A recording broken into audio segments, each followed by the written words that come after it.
Welcome back to my channel. இப்போ என்ன பார்க்க போகிறோன்னா ஹனுமத் ஜெயந்தி உளுந்து வடை தான் பார்க்க போகிறோம். அதுவும் தட்டு உளுந்து வடை. தட்டை மாதிரியே இருக்கும், நல்ல கிறிஸ்பாக. கோவிலில் ஆஞ்சநேயருக்கெல்லாம் இந்த மாதிரி வடையில் தான் வடை மாலை சாத்துவா. 2-3 மாதம் ஆனாலும் கெட்டே போகாது. எப்படி பண்ணலான்னு பார்க்கலாமா?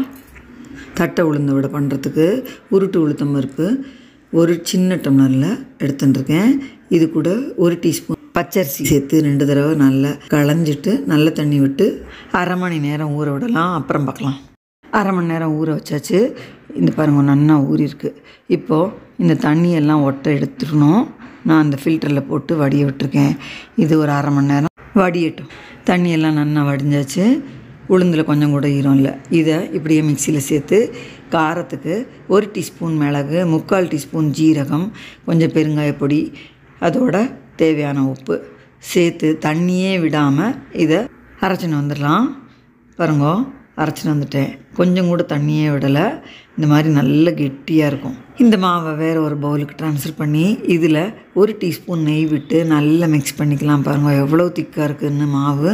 இந்த மாதிரி இருந்தால் தான் இந்த வடை ரொம்ப கிறிஸ்பியாக வரும். இந்த பதத்தில் ரொம்ப ஸ்டிக்கியாக தான் இருக்கும். கொஞ்சம் கையில் எண்ணெயோ இல்லை தண்ணியோ தொட்டுண்டு கொஞ்சமாக மாவு எடுத்து இந்த மாதிரி உருட்டிட்டு பிளாஸ்டிக் ஷீட்லேயோ வாழை இலையிலையோ எண்ணெயால் தடவிட்டு இதை மெல்லிசாக தட்டுவோமே அதே மாதிரி தான் தட்டணும். நடுவில் ஹோல் போட்டுட்டு ஒரு மெல்லிய குச்சியால் வடைக்கு மேலே அங்கங்கே ஹோல் போடணும். இல்லைன்னா இது ஊதிக்கும் எண்ணெயில் போடுறது. ஸ்டவ்வில் எண்ணெய் காய வச்சுருக்கேன். எண்ணெய் காஞ்சாச்சு.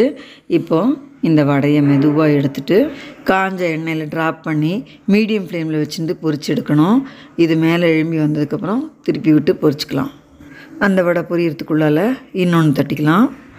மாவு ஸ்டிக்கியாக இருக்கிறதுனால எண்ணெயை தொட்டுன்னு தான் தட்டணும்.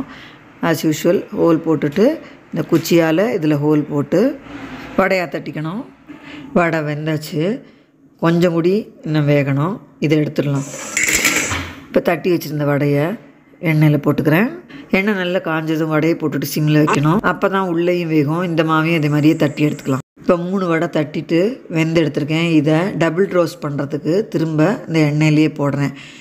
ஃபுல்லாக வேக விடாமல் இந்த மாதிரி கொஞ்சம் கொஞ்சம் வேகணும்னு இருக்கும்போது எடுத்துட்டு இந்த மாதிரி போட்டு திருப்பி வெந்து எடுக்கும்போது நல்ல கிறிஸ்பியான வடை கிடைக்கும். பாருங்கள் எவ்வளோ ஜோராக இருக்கு இல்லையா? இந்த மாதிரி 2 தடவை போட்டு எடுக்கிறதுக்கு பேர் தான் டபுள் ரோஸ்ட் பண்ணுறதுன்னு. இப்போது நம்ம கிறிஸ்பியான ஹனுமத் ஜெயந்திக்கு பண்ணுற ஆஞ்சநேயர் வடை, தட்டை வடைன்னு சொல்லுவாள். ரொம்ப ஜோராக இருக்கும். இந்த வடைக்கு கருவேப்பிலையெல்லாம் கிடையாது. மிளகு, ஜீரகம், பெருங்காய மணத்தோட சூப்பராக இருக்கும். நல்ல வெந்திருந்தால் தான் இதுக்கு லைஃப் இருக்கும். இதை உடச்சி காட்டுறேன் பாருங்கோ.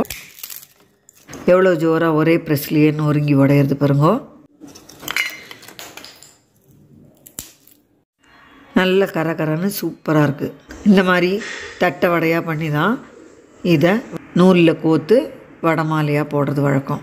இந்த வடையை ஏர்டைட் ஜாரில் போட்டு ஸ்டோர் பண்ணி 3 மாதம் வரைக்கும் வச்சுக்கலாம். ரொம்ப நல்லாயிருக்கும். வியூஸ் பண்ணி பார்த்துட்டு உங்கள் ஃபீட்பேக்லாம் போஸ்ட் பண்ணுங்க.